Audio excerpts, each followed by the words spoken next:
100 proofs that Earth is not a globe. If man uses the senses which God has given him, he gains knowledge. If he uses them not, he remains ignorant. Mr. R.A. Proctor, who has been called the greatest astronomer of the age, says, "The earth on which we live and move seems to be flat." Now, he does not mean that it seems to be flat to the man who shuts his eyes in the face of nature, or who is not in the full possession of his senses. No, but to the average, common-sense, wide-awake thinking man. He continues, "That is, though there are hills and valleys on its surface, yet it seems to extend on all sides in one and the same general level."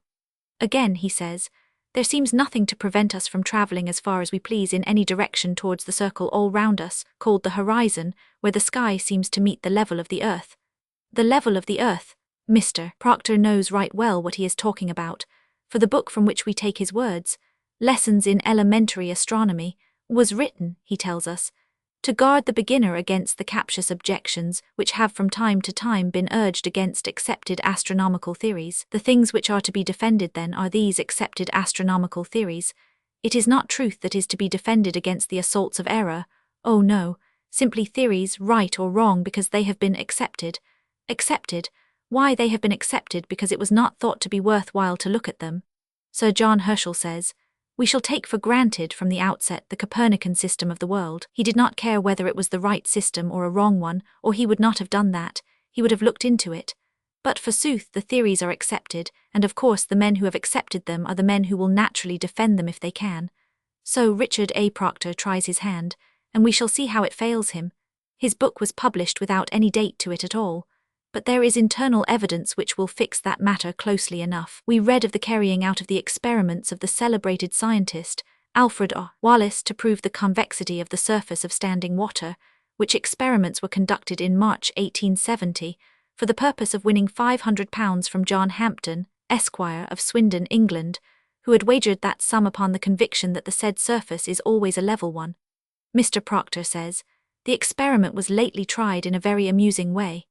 In or about the year 1870 then Mr. Proctor wrote his book, and instead of being ignorant of the details of the experiment, he knew all about them. And whether the amusing part of the business was the fact that Mr. Wallace wrongfully claimed the £500 and got it, or that Mr. Hampden was the victim of the false claim, it is hard to say. The way in which the experiment was carried out is, to all intents and purposes, just the way in which Mr. Proctor states that it can be tried. He says, however, that the distance involved in the experiment should be 3 or 4 miles. Now Mr. Wallace took up 6 miles in his experiment, and was unable to prove that there is any curvature, though he claimed the money and got it. Surely it would be amusing for anyone to expect to be able to show the curvature of the earth in 3 or 4 miles, as Mr. Proctor suggests. Nay, it is ridiculous. But the greatest astronomer of the age says the thing can be done, and he gives a diagram, showing how the roundness of the earth can be proved by means of 3 boats on a large sheet of water, 3 or 4 miles. But though the accepted astronomical theories be scattered to the winds, we charge Mr. Proctor either that he has never made the experiment with the 3 boats, or that, if he has, the experiment did not prove what he says it will. Accepted theories, indeed. Are they to be bolstered up with absurdity and falsehood? Why, if it were possible to show the 2 ends of a 4-mile stretch of water to be on a level, with the centre portion of that water bulged up, the surface of the earth would be a series of 4-mile curves. But Mr. Proctor says, we can set 3 boats in a line on the water as at A, B and 100, Fig. 7. Then if equal masts are placed in these boats, and we place a telescope as shown, so that when we look through it we see the tops of the masts of A and 100, we find the top of the mast B is above the line of sight. Now here is the point. Mr. Proctor either knows or he ought to know that we shall not find anything of the sort. If he has ever tried the experiment, he knows that the 3 masts will range in a straight line, just as common sense tells us they will. If he has not tried the experiment, he should have tried it, or have paid attention to the details of experiments by those who have tried similar ones a score of times and again. Mr. Proctor may take either horn of the dilemma he pleases. He is just as wrong as a man can be, either way. He mentions no names, but he says, a person had written a book in which he said that he had tried such an experiment as the above, and had found that the surface of the water was not curved. That person was Parallax, the founder of the zetetic philosophy. He continues, another person seems to have believed the first, and became so certain that the earth is flat as to wager a large sum of money that if 3 boats were placed as in Fig. 7, the middle one would not be above the line joining the 2 others. That person was John Hampden, and, says Mr. Proctor, unfortunately for him, someone who had more sense agreed to take his wager and of course won his money. Now, the someone who had more sense was Mr. Wallace, and, says Proctor in continuation, he was rather angry, and it is a strange thing that he was not angry with himself for being so foolish, or with the person who said he had tried the experiment and so led him astray, but with the person who had won his money. Here, then, we see that Mr. Proctor knows better than to say that the experiments conducted by Parallax were things of the imagination only, or that a wrong account had been given of them. And it would be well if he knew better than to try to make his readers believe that either one or the other of these things is the fact. But there is the old Bedford Canal now, and there are 10,000 places where the experiment may be tried. Who then are the foolish people? Those who believe the record of experiments made by searchers after truth, or those who shut their eyes to them, throw a doubt upon the record, charge the conductors of the experiments with dishonesty, never conduct similar experiments themselves, and declare the result of such experiments to be so and so, when the declaration can be proved to be false by any man with a telescope in 24 hours. Mr. Proctor, the sphericity of the earth cannot be proved in the way in which you tell us it can be. We tell you to take back your words and remodel them on the basis of truth. Such careless misrepresentations of facts are a disgrace to science. They are the disgrace of theoretical science today. Mr. Blackie, in his work on self-culture, says, all flimsy, shallow, and superficial work, in fact, is a lie, of which a man ought to be ashamed. That the earth is an extended plain, stretched out in all directions away from the central north, over which hangs, forever, the North Star, is a fact which all the falsehoods that can be brought to bear upon it with their dead weight will never overthrow. It is God's truth, the face of which, however, man has the power to smirch all over with his unclean hands. Mr. Proctor says, we learn from astronomy that all these ideas, natural though they seem, are mistaken. Man's natural ideas and conclusions and experimental results are then to be overthrown by, what? By astronomy. By a thing without a soul, a mere theoretical abstraction, the outcome of the dreamer. Never, the greatest astronomer of the age is not the man even who can so much as attempt to manage the business. We find, says Mr. Proctor, that the earth is not flat, but a globe not fixed but in very rapid motion, not much larger than the moon, and far smaller than the sun and the greater number of the stars. First, then, Mr. Proctor, tell us how you find that the earth is not flat but a globe. It does not matter that we find it so put down in that conglomeration of suppositions which you seek to defend. The question is, what is the evidence of it? Where can it be obtained? The earth on which we live and move seems to be flat, you tell us. Where then is the mistake? If the earth seem to be what it is not, how are we to trust our senses? And if it is said that we cannot do so, are we to believe it, and consent to be put down lower than the brutes? No, sir. We challenge you, as we have done many times before, to produce the slightest evidence of the earth's rotundity from the world of facts around you. You have given to us the statement we have quoted, and we have the right to demand a proof. And if this is not forthcoming, we have before us the duty of denouncing the absurd dogma as worse than an absurdity, as a fraud, and as a fraud that flies in the face of divine revelation.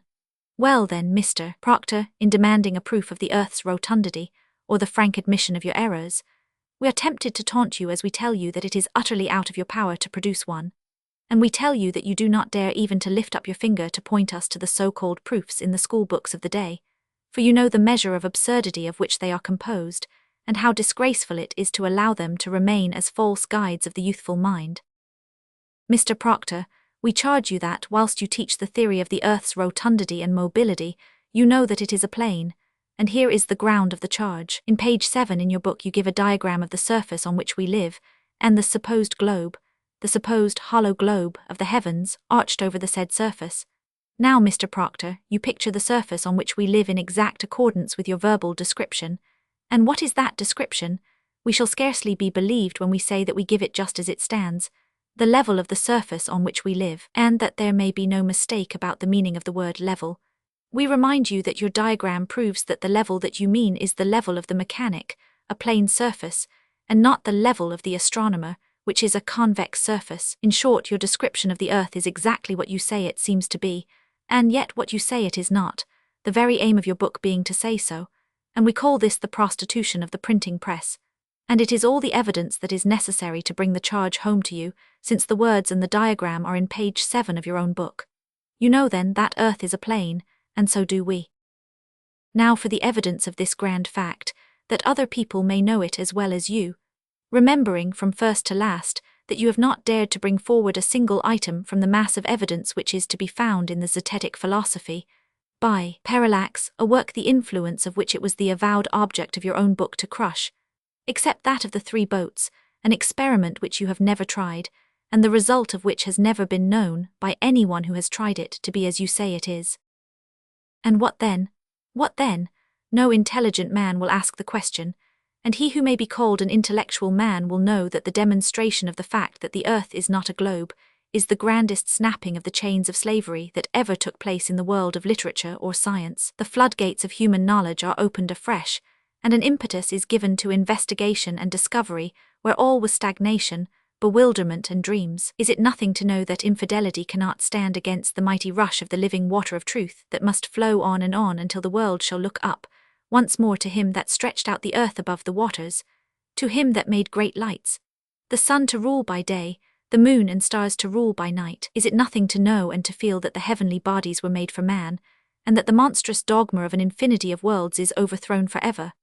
The old-time English Family Herald, for July 25, 1885, says in its editorial that the Earth's revolution on its own axis was denied, against Galileo and Copernicus, by the whole weight of the Church of Rome, and in an article on the pride of ignorance, too, the editor not knowing that if the Earth had an axis to call its own, which the Church well knew it had not and therefore could not admit, it would not revolve on it, and that the theoretical motion on an axis is that of rotation and not revolution. Is it nothing to know that the whole weight of the Church of Rome was thrown in the right direction, although it has swayed back again like a gigantic pendulum that will regain its old position before long? Is it nothing to know that the pride of ignorance is on the other side? Is it nothing to know that, with all the Bradlaughs and Ingersolls of the world telling us to the contrary, biblical science is true? Is it nothing to know that we are living on a body at rest, and not upon a heavenly body whirling and dashing through space in every conceivable way, and with a velocity utterly inconceivable? Is it nothing to know that we can look steadfastly up to heaven instead of having no heaven to look up to at all?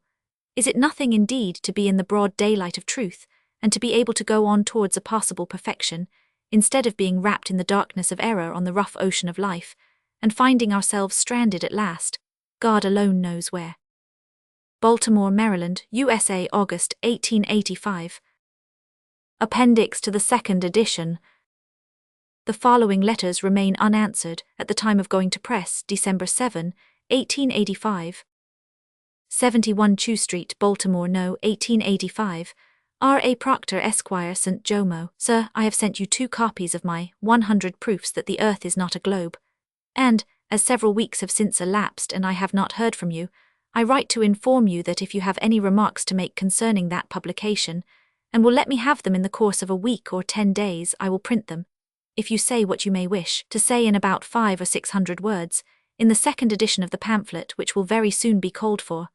Allow me to say that as this work is not only dedicated to you but attacks your teachings, the public will be looking for something from your pen very shortly. I hope they may not be disappointed. Yours in the cause of truth, W. Carpenter. 71 Chew Street, Baltimore, No. 1885. Spencer F. Baird, Esquire, Secretary of the Smithsonian Institution, Washington, D.C. Sir, I had the pleasure several weeks ago of sending you my 100 Proofs that the Earth is not a globe. I hope you received them. A 2nd edition is now called for, and I should esteem it a favor if you would write me a few words concerning them that I may print with this forthcoming edition as an appendix to them. If you think any of the 100 Proofs are unsound, I will print all you may have to say about them, if not over 400 words as above stated.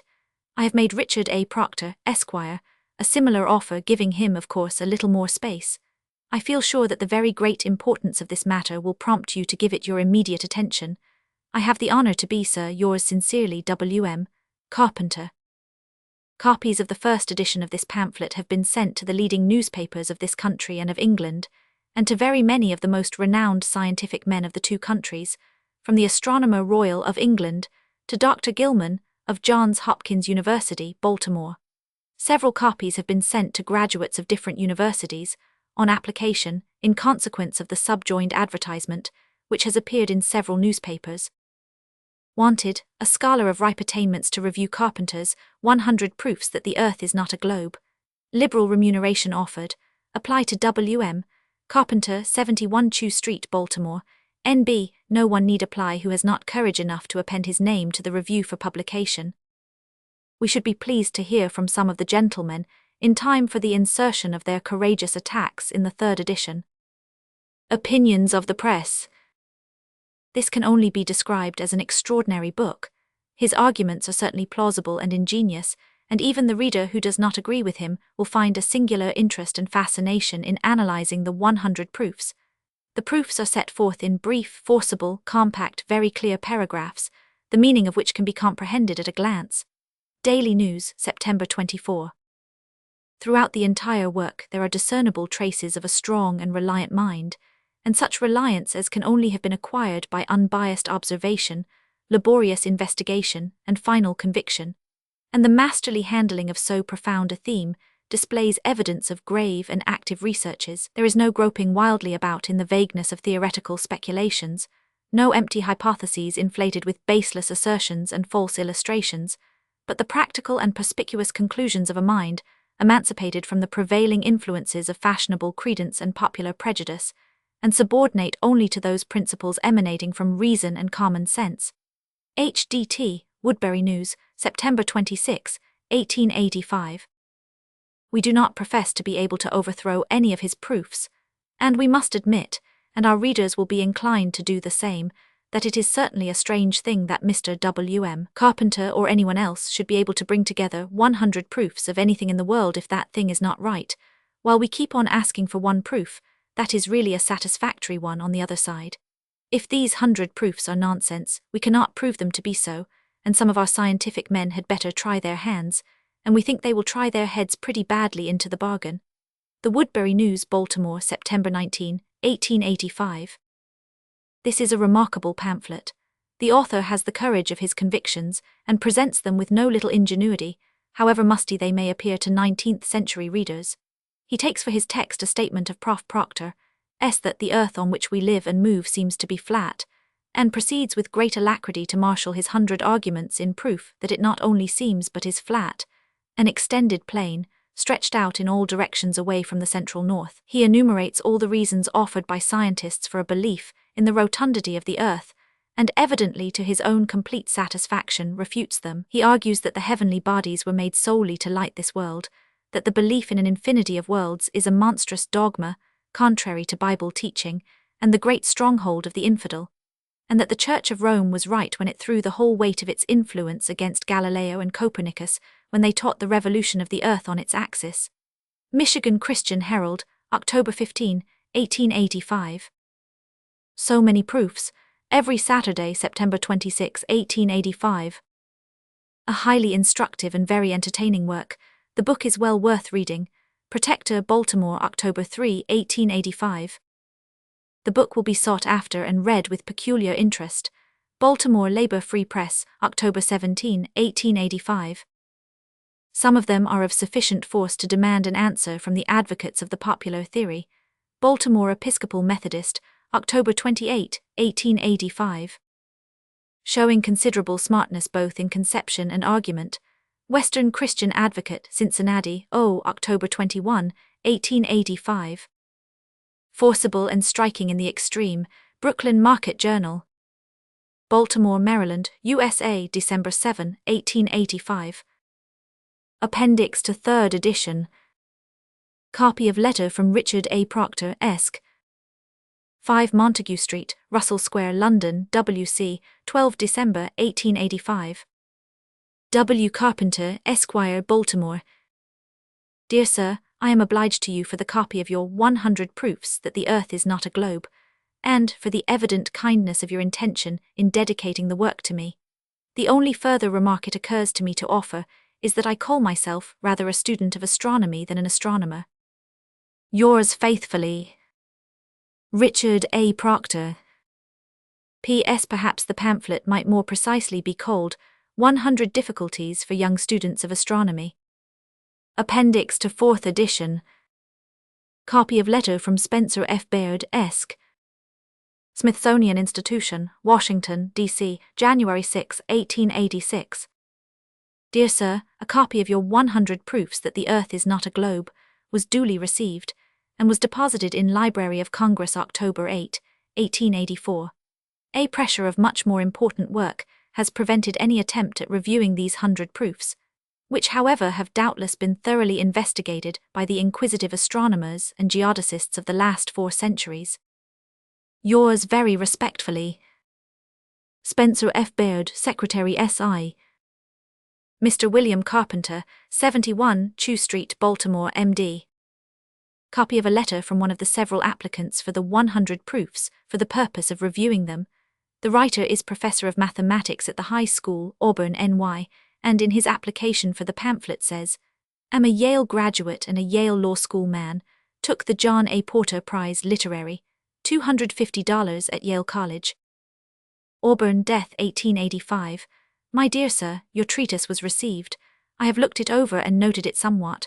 A review of it to do it justice would be a somewhat long and laborious task. Before I undertook so much thought I would write and ask what and how much you expect, how elaborately you wished it discussed, and what remuneration might be expected. It sets forth many new and strange doctrines which would have to be thoroughly discussed and mastered before reviewed. I am hard at work at present, but would like to tackle this if it would be for my interest as well as yours. Hope you will let me know very soon. Very respectfully. To Mr. W. Carpenter, Baltimore, M.D., Frank Strong. Note: unless a man be willing to sell his soul for his supposed worldly interest, he will not dare to tackle the 100 proofs that the earth is not a globe. No man with well-balanced faculties will thus condemn himself. We charge the mathematicians of the world that, if they cannot say what they think of this pamphlet in a dozen words, they are entitled to no other name than cowards. Baltimore, Maryland, May 22, 1886. Appendix to the 5th edition. Editorial from the New York World, of August 2, 1886. The earth is flat. The iconoclastic tendencies of the age have received new impetus from Mr. William Carpenter, who comes forward with 100 proofs that the earth is not a globe. It will be a sad shock to many conservatives who have since their childhood fondly held to the conviction that the earth is round like an orange, a little flattened at the poles, to find that, after all, we have been living all these years on a prosaic and unromantic plane is far from satisfactory. We have rather gloried in the belief that the semi-barbarous nations on the other side of the earth did not carry their heads in the same direction in which ours point. It is hard to accept the assertion that the cannibals on savage islands are walking about on the same level with the civilized nations of our little world. But Mr. Carpenter has 100 proofs that such is the unsatisfactory truth. Not only that, but the iconoclast claims that we are not whirling through space at a terrible rate, but are absolutely stationary. Some probability is given to this proposition by the present hot weather. The earth seems to be becalmed. If it were moving at the rate of 19 miles a second, wouldn't there be a breeze? This question is thrown out as perhaps offering the 101st proof that the earth is not a globe. Mr. Carpenter may obtain the proof in detail at the office at our usual rates. A revolution will, of course, take place in the school geographies as soon as Mr. Carpenter's theories have been closely studied. No longer will the little boy answer the question as to the shape of the earth by the answer which has come ringing down the ages. It's round like a ball, sir. No, he'll have to use the unpoetic formula. It's flat like a pancake, sir. But perhaps, after we have become used to the new idea, it will not be unpleasant. The ancients flourished in the belief that the earth was a great plain. Why shouldn't we be equally fortunate? It may be romantic, but it is not especially comforting to think that the earth is rushing through space, twisting and curving like a gigantic ball delivered from the hand of an enormous pitcher. Something in the universe might make a base hit if we kept on, and we would be knocked over an aerial fence and never found. Perhaps, after all, it is safer to live on Mr. Carpenter's stationary plane. The Record of Philadelphia, June 5, 1886, has the following in the literary notes. Under the title 100 Proofs that the Earth is not a Globe, Mr. William Carpenter of Baltimore publishes a pamphlet which is interesting on account of the originality of the views advanced, and from his standpoint, the very logical manner in which he seeks to establish their truth. Mr. Carpenter is a disciple of what is called the Zetetic School of Philosophy, and was referee for Mr. John Hampden when that gentleman, in 1870, made a wager with Mr. Alfred R. Wallace of England that the surface of standing water is always level, and therefore that the earth is flat. Since then he has combated his views with much earnestness, both in writing and on the platform, and whatever opinions we may have on the subject, a perusal of his little book will prove interesting and afford room for careful study. The motto which he puts on the cover, upright, downright, straightforward, is well chosen, for it is an upright lie, a downright invention, and a straightforward butt of a bull at a locomotive. The Florida Times Union de 1885. Editor Charles H. Jones. Pray, Mr. Jones, tell us what you mean by an upright lie. We have received a pamphlet from a gentleman who thinks to prove that the earth is flat, but who succeeds only in showing that he is himself one. New York Herald de 1885. The reviewer in this case is no doubt a very sharp man, but his honesty, if he have any at all, is jagged and worn out. The quotations which he gives are fraudulent, there being nothing like them in the pamphlet. The author of the pamphlet is no flat, though he may perhaps be called a crank. St. Catherine's Can, Evening Jour de. To say that the contents of the book are erudite and entertaining does not do Mr. Carpenter's astronomical ability half credit. The Sunday Truth, Buffalo de 1885. The entire work is very ingeniously gotten up. The matter of perspective is treated in a very clever manner, and the coming up of hull-down vessels on the horizon is illustrated by several well-worded examples. Buffalo Times de 1885. The erudite author, who travels armed with plans and specifications to fire at the skeptical at a moment's notice, feels that he is doing a good work, and that his 100 anti-globular conclusions must certainly knock the general belief in territorial rotundity out of time. We trust that the distinguished author who has failed to coax Richard Proctor into a public discussion may find as many citizens willing to invest 2 shillings in his peculiar literature as he deserves. Buffalo Courier de 1885 and January 1, 1886. It is a pleasure now to see a man of Mr. Carpenter's attainments fall into line and take up the cudgels against the theories of the scientists who have taught this pernicious doctrine, the sphericity of the earth. Rochester Morning Herald, January 13, 1886. As the game stands now, there is 1 horse for Prof. Carpenter. Buffalo World, January 16, 1886. It is interesting to show how much can be said in favor of the flat world theory. It is fairly well written, although, we believe, filled with misstatements of facts. Rochester Democrat and Chronicle, January 17, 1886. We believe the editor cannot point one out. It is certainly worth twice the price, and will be read by all with peculiar interest. Scranton Truth, March 8, 1886. Mr. William Carpenter has come to Washington with 100 proofs that the earth is not a globe. He has a pamphlet on the subject which is ingenious, to say the least, and he is ominously eager to discuss the matter with anyone who still clings to the absurd prejudices of the astronomers. The Hatchet, May 9, 1886. It contains some curious problems for solution, and the author boldly asserts that until they are solved the globular theory of the earth remains unproven, and is fallacious, and c. The Presbyterian, Philadelphia, June 19, 1886. His reasoning is, to say the least, plausible and the book interesting. The Item, Philadelphia, June 10, 1886. Mr. Carpenter seems to have made a thorough investigation of the subject, and his arguments are practical and to the point. Sunday Mercury, Philadelphia, June 13, 1886. A gentleman has just called at the editorial rooms with a pamphlet which is designed to demonstrate that the earth is not a globe, but a flat disk. He also laid before us a chart from which it plainly appeared that the earth is a circular expanse of land, with the North Pole in the exact center, and the Antarctic Sea flowing all around the land. We went on to state that we lodged the care of all astronomical questions in the hands of Rev. R.M. Luther, to whom these perplexing matters are but as child's play. Our readers may, therefore, expect at an early date a judicial view of the astronomical and cosmological situation. National Baptist, Philadelphia, July 8, 1886. Editor Dr. Wayland.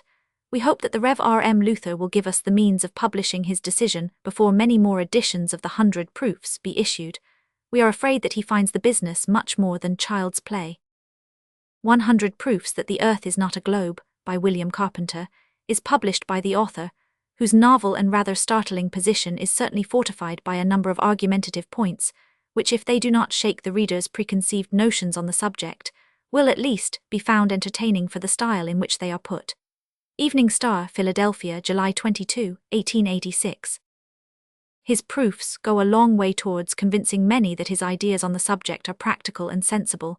Fashion Journal, Philadelphia, July 1886. Editor Mrs. F. E. Benedict. 100 Proofs that the Earth is not a Globe is a curious little pamphlet that we can commend to all interested in astronomy and related sciences. It may not upset received notions on the subject, but will give cause for much serious reflection. Published by the author W.M. Carpenter, Baltimore, M.D. Price 25 cents. The Saturday Evening Post, Philadelphia, July 31, 1886.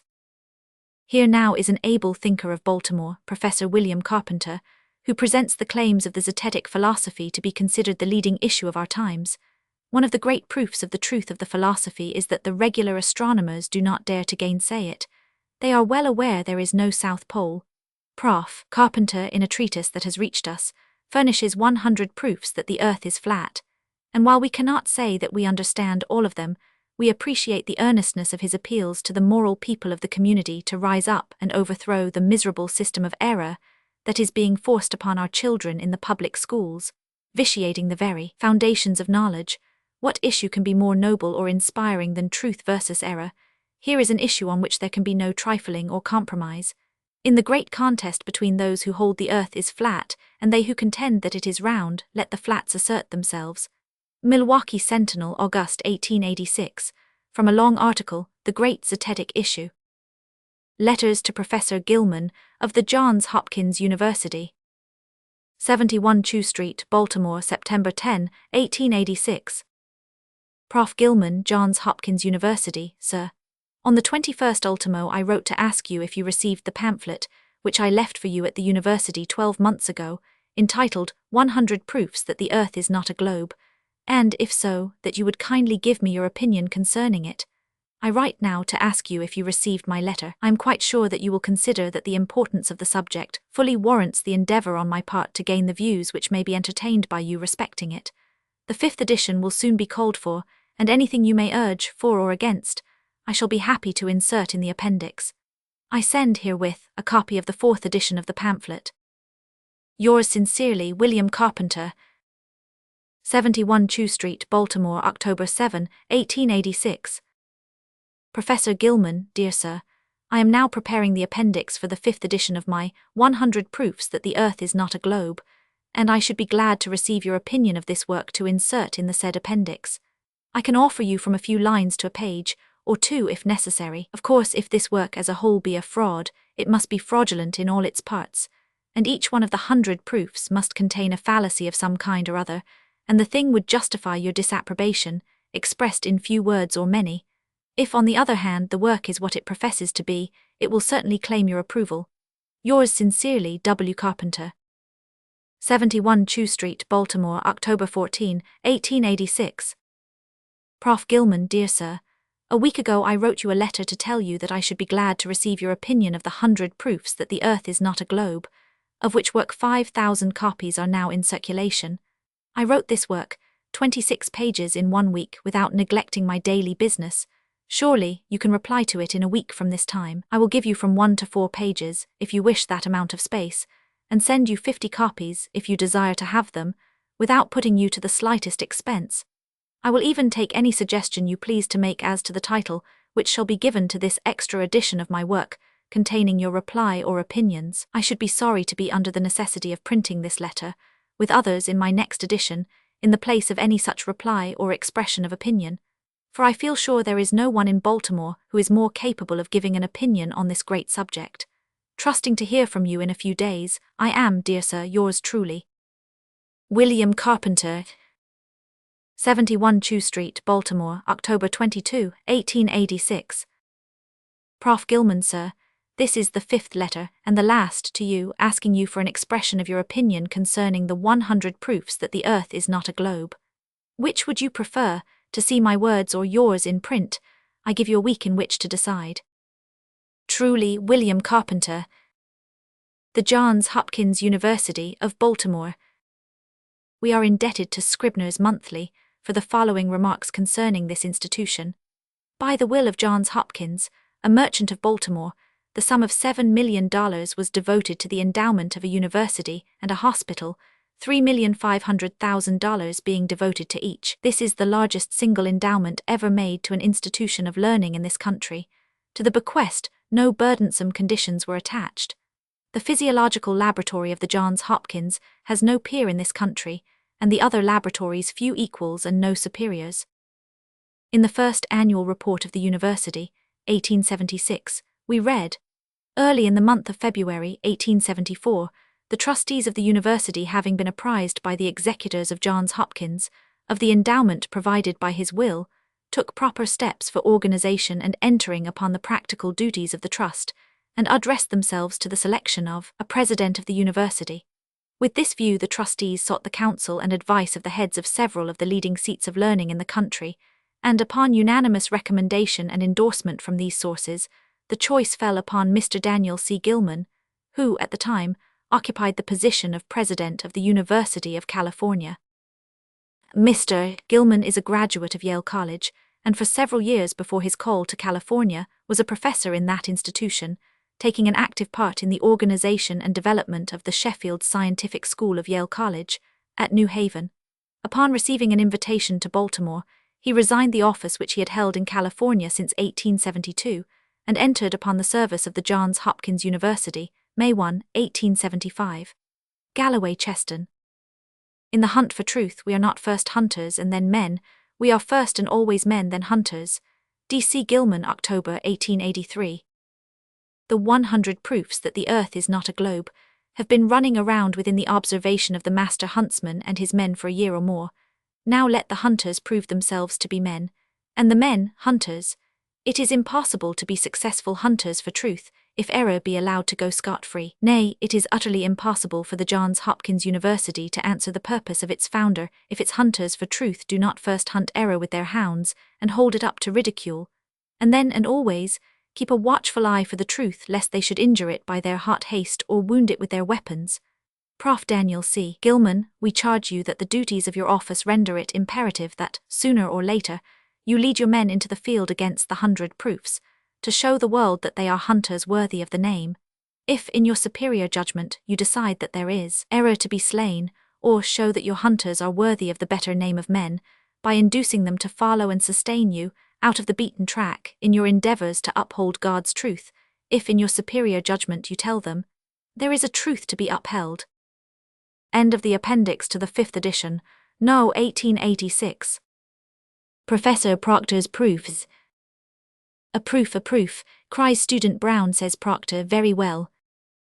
If that is all you want, indeed, I've plenty I can tell. But really I have scarcely time or patience now to do it. You ought to know the earth's a globe then, as a globe you'd view it. I knew it long ago, in truth, 'twas taught me in my cart. And then too old was I to doubt, too young to say 'twas not. And you have never questioned it, why should I now, friend Brown? I took it all for granted, just as Daddy laid it down. And as my duty clearly was, no other way I saw it. And that's the reason why, of course, a globe I always draw it. And so you want a proof, aha, just cross the broad Atlantic. And then a proof so strong you'll have, with joy 'twill send you frantic. You mean that I shall see the ships come round the old earth side, and up and o'er the watery hill, as into view they glide. No, Proctor, no, you say yourself the earth so vast in size is. The surface seems a level one, indeed to sight it rises. And ships, when coming into view, seem bearing down upon us. No, Proctor, let us have a proof, no, come mercy on us. Well, Brown, I've proofs that serve to show that earth indeed a bold tease. But if you won't believe them, well, not mine but yours the fault is. Why, everybody, surely, knows a planet must be round. And since the earth a planet is, its shape at once is found. We know it travels round the sun, 1,000 miles a minute. And therefore it must be a globe, a flat earth couldn't spin it. We know it on its axis turns with motion unperceived.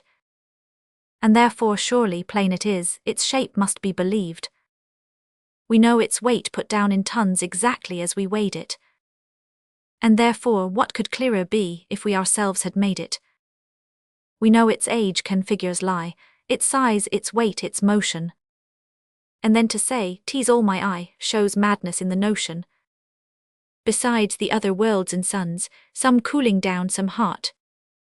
How can you say you want a proof with all these in the part? No, Brown, just let us go ahead, don't interfere at all. Some other day I'll come and bring proof that Earth's a bowl. No, Proctor, no, said Mr. Brown, 'tis now too late to try it. 100 proofs are now put down, and you cannot deny it.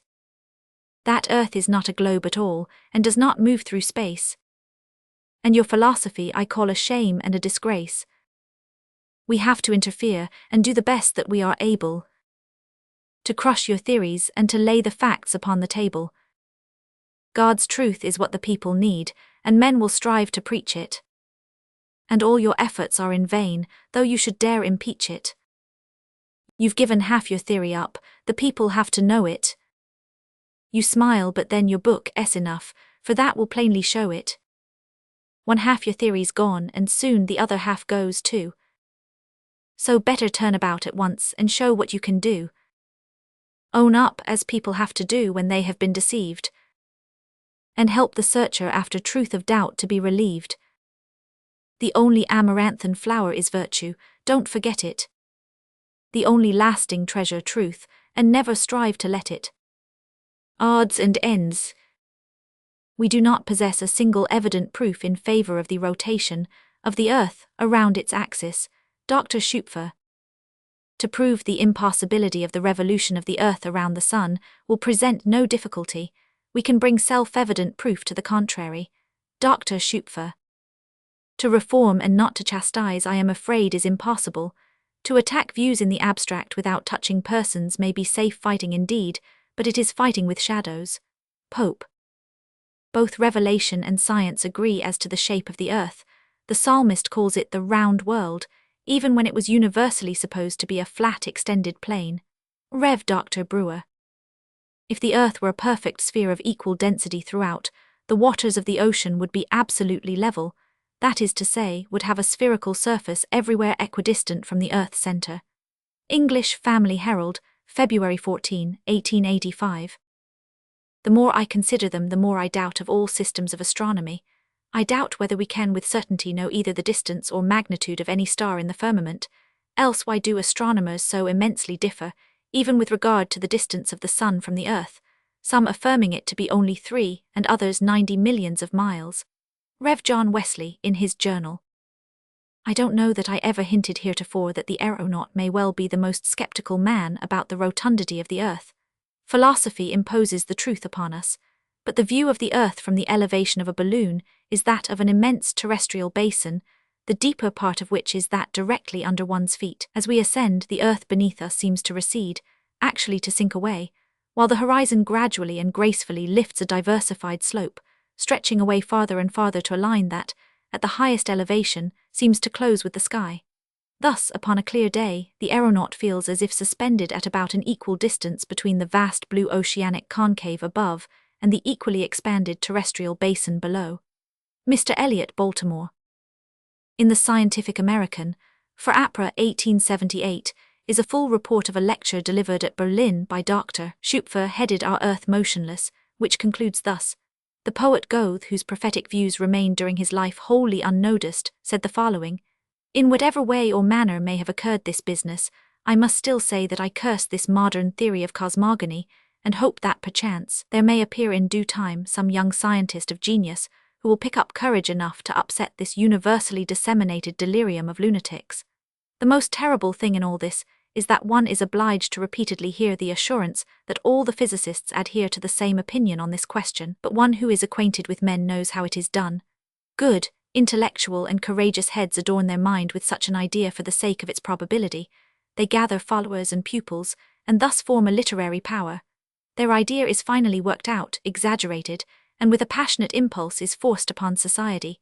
Hundreds and hundreds of noble-minded, reasonable people who work in other spheres, desiring to see their circle esteemed and dear to the interests of daily life, can do nothing better or more reasonable than to leave to other investigators their free scope of action, and add their voice in the benefit of that business which does not concern them at all. This is termed the universal corroboration of the truthfulness of an idea.